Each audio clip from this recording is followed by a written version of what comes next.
Hey everybody, this is Sean coming at you live from the Tailwaters Bar down on Levy Street.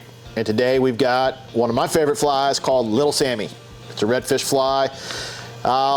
Pretty simple, it's a guide fly.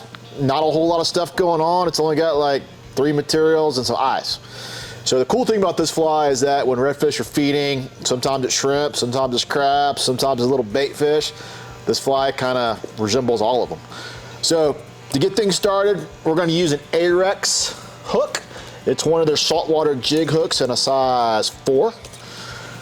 Then we're going to put either craft fur or EP fibers, totally your choice on the tail.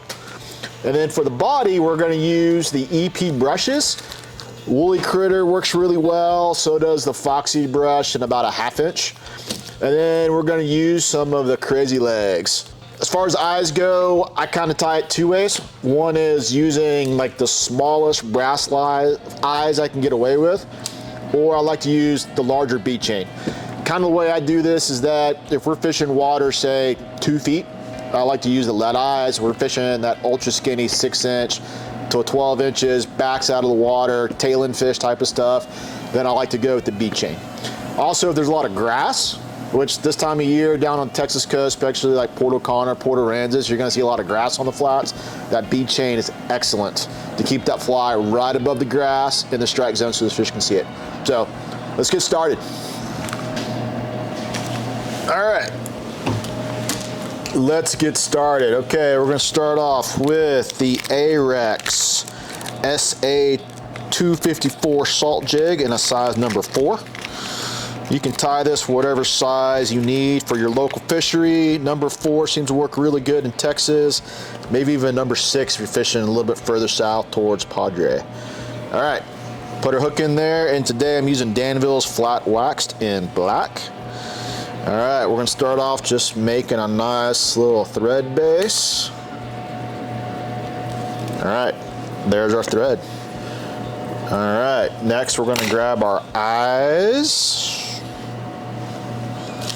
All right, and so once again on the eyes, small brass, bead chain, it's your call. So we're gonna come up here just like right behind the hook eye. And we're just gonna go ahead and tie those eyes in. Leave yourself a little bit in front just so you can do a whip finish. All right, we'll make a couple X-wraps.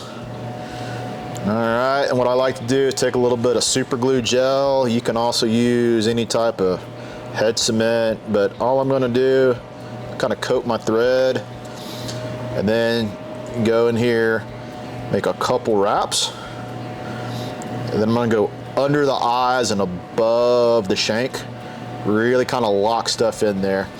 Then I'm gonna do is come over here, make sure everything's nice and square. All right, cool, looks good to me. We'll just go ahead and take our thread, and what we're gonna do is just go ahead and lay down a nice thread base going all the way back. All right, and then I'm gonna come back up, I don't know, a little bit past halfway.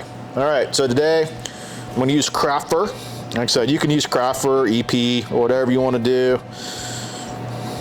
It's up to you. This is a cool thing about this fly. It's more like just a method. Materials aren't super important. I think color is way more important on this fly. Like I said, I like to use black with a little bit of purple, and then I'll also do it like in a tan with a little bit of olive in there. And I find that those 2 colors pretty much cover everything that I need. And so I want this to stick out at least 2 times the length of the shank behind there. So I kind of measure it out. There's 1, there's 2. Grab my material.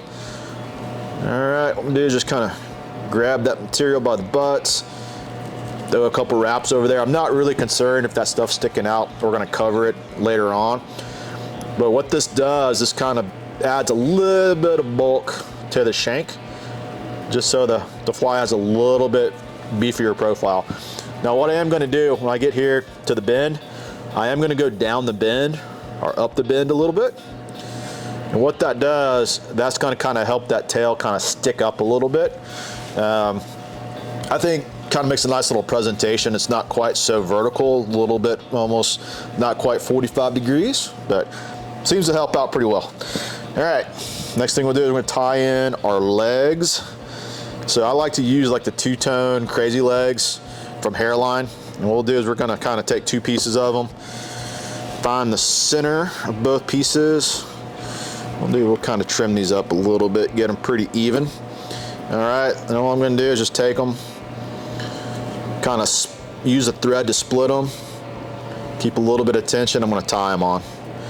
All right, and what I wanna do is I wanna try to have 2 legs on one side, 2 on the other side. There we go, just like so. All right, so what I'm gonna do now is I'm gonna take my legs, kind of pull them back, and cut them a little bit shorter than my tail. I like to kind of have a little bit of, if I'm using the two-tone, just a little bit of that color kind of on the tips of those legs. All right, now we're gonna tie in our brush for our body. And so I really like the EP stuff. This is one of the woolly brushes. So it's got a little bit of fox in there. It's got a little bit of flash. It's tied on a wire. So nice thing about that, it's got really, really good durability. What we'll do is we're just kind of take a little bit of that, tie it in there. And once again, we're kind of making the shank a little bit on the beefy side. Tie it in there, and if you want to, you can actually add a little bit of super glue in there.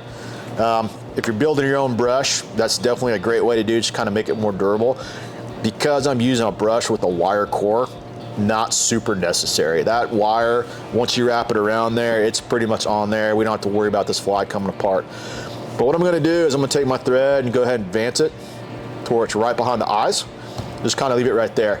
Now, when I go to wrap this body material, what I'm gonna do is I'm actually gonna go the opposite wrap of my thread. So because I've been wrapping over and away from me, now the body's gonna go over and towards me. That way, when I tie this in at the end, it's kind of locked in. But as I'm doing this, I'm just kind of advance that thread, or sorry, advance the wrap. And as I do, I'm just kind of brush it back. You can make this as tight as or loose as you want.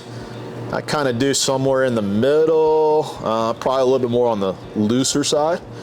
I don't want my wraps super tight. If you do that, it tends to hold a lot of air. And if you're trying to get this thing to sink, it'll tend to kind of hang up and not sink quite as fast.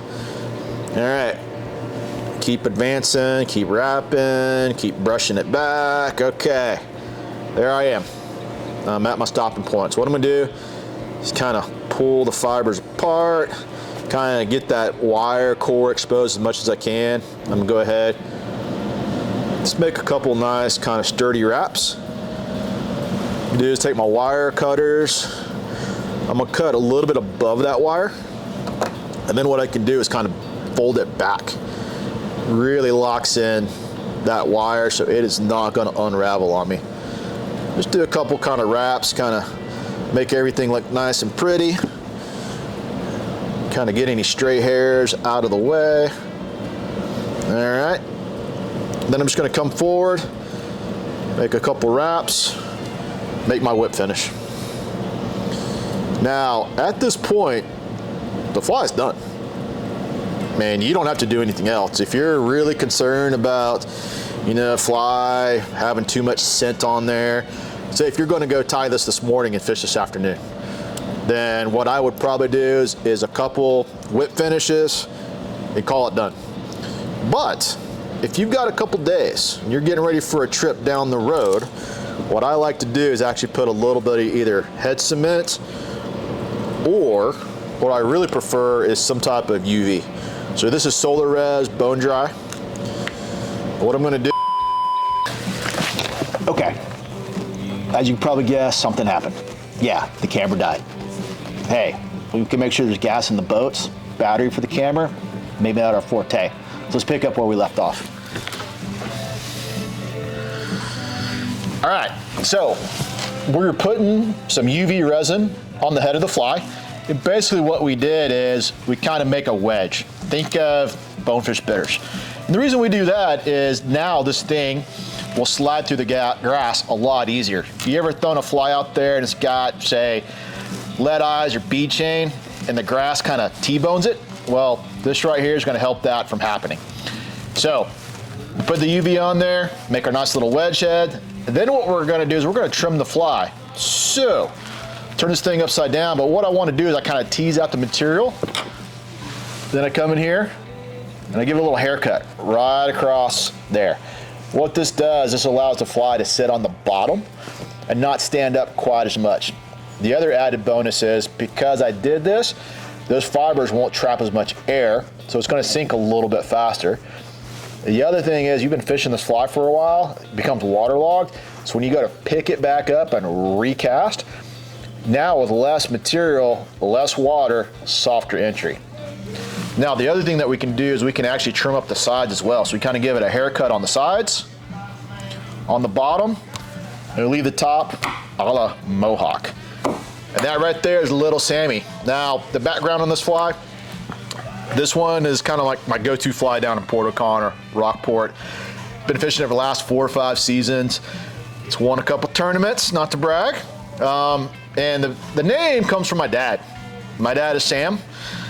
His great-grandfather was named Sam, and my middle name is Sam, a la Little Sammy, because it just catches fish. All right, guys, come by and see us at the shop. Got any questions, need to know about materials, anything like that, come by and see us here on Levy Street. Pull up to the bar, grab a beer, bring your vise. Can't wait to see you. Thanks.